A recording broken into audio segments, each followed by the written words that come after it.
আসসালামু আলাইকুম শিক্ষার্থীবৃন্দ।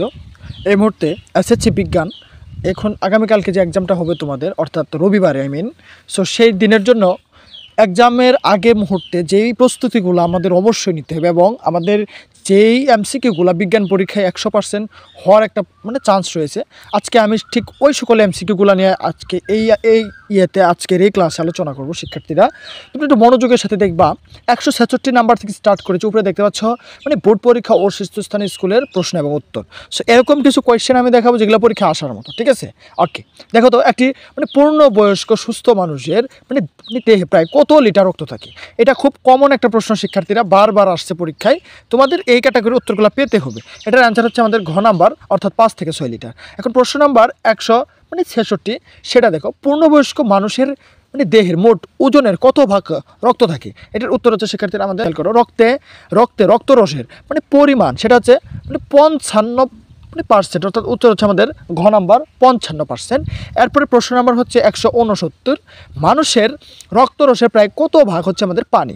এটার উত্তর হচ্ছে ঘ নাম্বার অর্থাৎ 90%। খুবই ইম্পর্টেন্ট, রক্তের প্রায় কত ভাগ পানি? সেটা হচ্ছে 90 ভাগ বা 90%।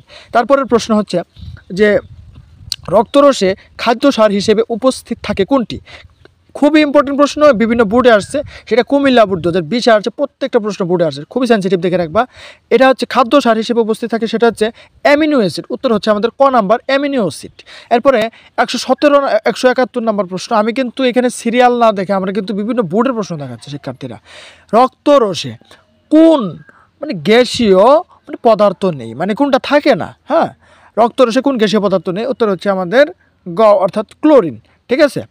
এরপরে প্রশ্ন নাম্বার হচ্ছে 172, কার্বন ডাইঅক্সাইডকে টিস্যু থেকে ফুসফুসে বহন করে কোনটি? কার্বন ডাইঅক্সাইড থেকে দেহকোষের যে টিস্যু থাকে সেটা থেকে ফুসফুসে কোনটি বহন করে? উত্তর হচ্ছে আমাদের খ অর্থাৎ রক্তরস। 173 নাম্বার প্রশ্ন, কোনটি রেচন পদার্থ? খুবই ইম্পর্টেন্ট প্রশ্ন, এটা উত্তর হবে আমাদের খ নাম্বার অ্যামোনিয়া। অ্যামোনিয়া হচ্ছে একটি বিষাক্ত পদার্থ, এটি আমাদের কিসে থাকে? রেচন পদার্থ হিসেবে থাকে। ওকে, এরপরে প্রশ্ন নাম্বার হচ্ছে 174 শিক্ষার্থীরা। 174 নাম্বার প্রশ্ন যদি দেখো, অন্তঃক্ষরা গ্রন্থি থেকে নিঃসৃত হয় কোনটি? অন্তঃক্ষরা থেকে অবশ্যই হবে, সেটা হচ্ছে আমাদের হরমোন। উত্তর নাম্বার খ। 175, রক্তের অম্লক্ষারের ভারসাম্য রক্ষা করে কোনটি? এটার উত্তর হবে আমাদের ঘ অর্থাৎ রক্তরস। এরপরে নেক্সট প্রশ্ন শিক্ষার্থীরা ধাপে ধাপে যাচ্ছে। 176 নাম্বার প্রশ্ন, এটার উত্তর হচ্ছে কোনটির জন্য রক্তের রং লাল দেখে? এটা সবাই জানো তোমরা, এটা হচ্ছে ক নাম্বার হিমোগ্লোবিন। 188 নাম্বার প্রশ্ন, শ্বেত রক্তকণিকার প্রধান কাজ কোনটি? শিক্ষার্থী, এটা খ নাম্বার দেহের রোগ প্রতিরোধ ক্ষমতা বৃদ্ধি। তারপরে নিচের কোনটি ফেগোসাইটোসিস প্রক্রিয়ায় জীবাণু ভক্ষণ করে? এটা অবশ্যই ফেগোসাইটোসিস, যেহেতু বলছে সেটা হবে আমাদের নিউট্রোফিল। এটা শ্বেত রক্তকণিকার একটা অংশ নিউট্রোফিল। ওকে, নিচের কোনটি 190 হচ্ছে নিচের কোনটি দেহে অ্যালার্জি প্রতিরোধ করে? এটা হচ্ছে আমাদের ঘ ইউসোনোফিল। ওকে শিক্ষার্থীরা, এরপরে প্রশ্ন নাম্বার 191, দেহে অ্যালার্জি, সেটা বললামই, দেহের অ্যালার্জি প্রতিরোধ করে আমাদের হিস্টামিন।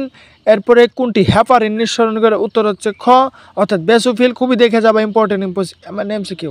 193 প্রশ্ন নাম্বার, অনুচক্রিকার গড় আয়ু, এটা খুবই ইম্পর্টেন্ট, এটা 5 থেকে আমাদের 10 দিন, 5 থেকে 10 দিন, খ নাম্বার।